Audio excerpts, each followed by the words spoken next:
नमस्कार, मैं हूं हरवीर सिंह। लोकसभा चुनाव की रूरल वॉइस की खास कवरेज में आपका स्वागत है। लोकसभा के चुनाव 7 चरणों में हो रहे हैं। पहले चरण का मतदान 19 अप्रैल को हो चुका है और दूसरे चरण का मतदान 26 अप्रैल को होना है। इंटरेस्टिंग फैक्टर यह है कि इन दोनों चुनाव के बीच में क्या तब्दीली आई है। पहले चरण से सिर्फ दूसरा चरण का चुनाव जो कुछ दिनों के अंतर पर होना है, उसके बीच में देश के लोकसभा चुनाव में जबरदस्त एक बदलाव आया है और उस बदलाव में सामने आए हैं मुद्दे। गारंटियों से आगे चुनाव मुद्दों की तरफ मुड़ गया है। जहां पहले चरण के मतदान में एनडीए भाजपा के नेतृत्व वाला जो गठबंधन है, उसके अंदर एक भारी आत्मविश्वास था, लेकिन पहले चरण के मतदान के जिस तरीके के संकेत आए हैं प्रत्यक्ष या परोक्ष रूप से, उसको लेकर के रणनीतियां दोनों संगठनों को बदलनी पड़ी है। भाजपा कांग्रेस के घोषणा पत्र, जिसको न्याय पत्र कहा गया है, उसके ऊपर तेजी से हमलावर हो गई है। हालांकि शुरू में प्रधानमंत्री नरेंद्र मोदी ने जो राजस्थान में बयान दिया, उसमें कुछ अल्पसंख्यकों के बारे में बात की और उसको लेकर के कांग्रेस ने चुनाव आयोग में शिकायत की कि इसमें हेट स्पीच या जो आचार संहिता के उल्लंघन की बातें आई, उसमें उन्होंने अलीगढ़ में जो भाषण दिया उसमें थोड़ा बदलाव किया। लेकिन एक केंद्रीय मुद्दा जो है वो ये जरूर रखा उन्होंने कि किस तरीके से देश में जो देश के संसाधन हैं उनका किस तरीके से देश की आबादी के बीच विभाजन होगा। इत्तेफाक की बात है कि कोरोना के बाद से सरकार ने लगातार देश की एक बड़ी आबादी को, 80 करोड़ लोगों को 5 किलो अनाज मुफ्त में देने की अपनी जो योजना है उसको जारी रखा। पहले जो नेशनल फूड सिक्योरिटी एक्ट के तहत 5 किलो अनाज मिलता था सस्ते दामों पर, उसके अलावा सरकार 5 किलो अनाज मुफ्त में दे रही थी।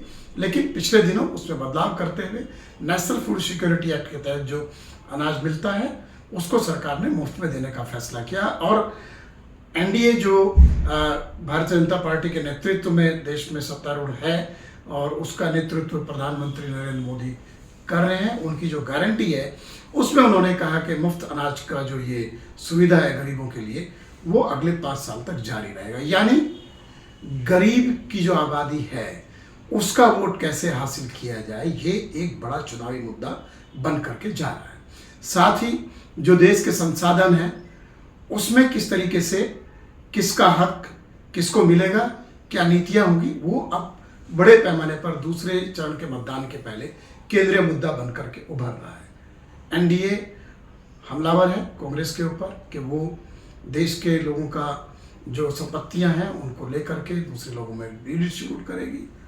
कांग्रेस सफाई दे रही है कि हम इक्विटेबल सोसाइटी बनाना चाहते हैं। और एक सच्चाई यहाँ पर यह है कि देश के आज़ाद होने के पहले देश में जिस तरीके का एक विभाजन था आर्थिक रूप से, या डिस्पैरिटी जिसे हम कहते हैं, जो असंतुलन था, वो ताज़ा एक अंतर्राष्ट्रीय संस्था की रिपोर्ट आई है, उसमें कहा गया उसके बाद पहली बार इतना देश में एक अंतर है, जिनके पास संसाधन या संपत्ति ज़्यादा है और जिनके पास नहीं है।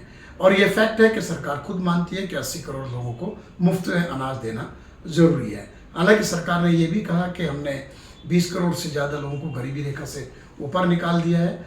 और कांग्रेस कहती है हम न्याय पत्र में हमारा जो मुख्य उद्देश्य है वो ये है कि हम जाति जनगणना कराएंगे और उसके हिसाब से देश में जो विभिन्न तरीके के संस्थागत संस्थान हैं या एजुकेशन है या दूसरे सेक्टर्स हैं, उसमें किस तरीके से जो लोग पिछड़ गए हैं उनको आगे लाने के लिए हमें क्या कदम उठाना चाहिए।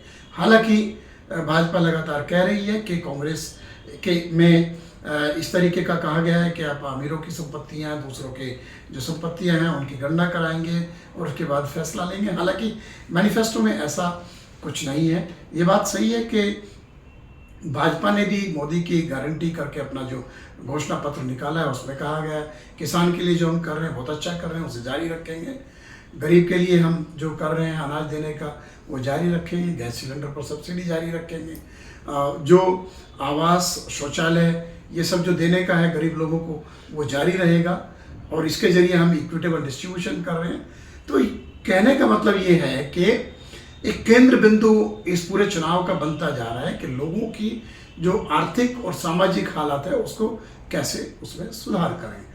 और यहाँ एक महत्वपूर्ण बात ये भी है कि देश में जो आबादी है उसमें बहुत बड़ा हिस्सा इस तरीके का कमज़ोर तबका है और दोनों पक्ष उसको लुभाने की कोशिश कर रहे हैं।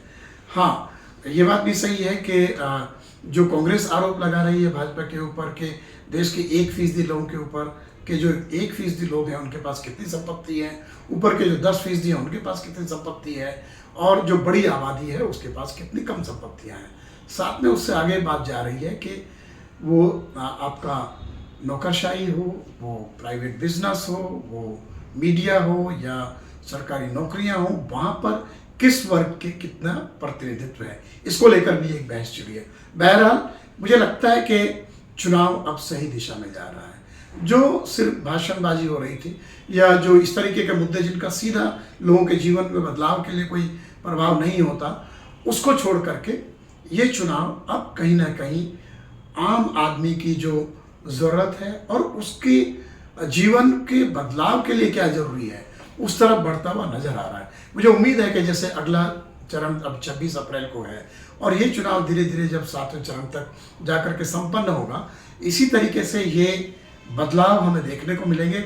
और अच्छी बात है कि जो वायदे किए जा रहे हैं, जो एनडीए गठबंधन है और जो इंडिया गठबंधन है, उन वादों की समीक्षा हो रही है। उसको लेकर के दोनों तरफ से आरोप प्रत्यारोप लग रहे हैं और उस सब के लिए कहा जा रहा है कि हम आपके लिए बेहतर कर रहे हैं।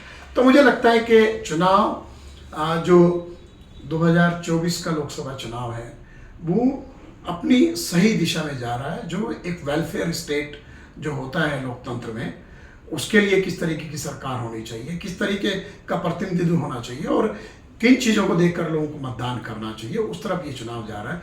हम लगातार रूरल वॉइस के प्लेटफॉर्म पर चुनाव की जो कवरेज है उसके बारे में बात करते रहेंगे, आपको इंसाइट देते रहेंगे।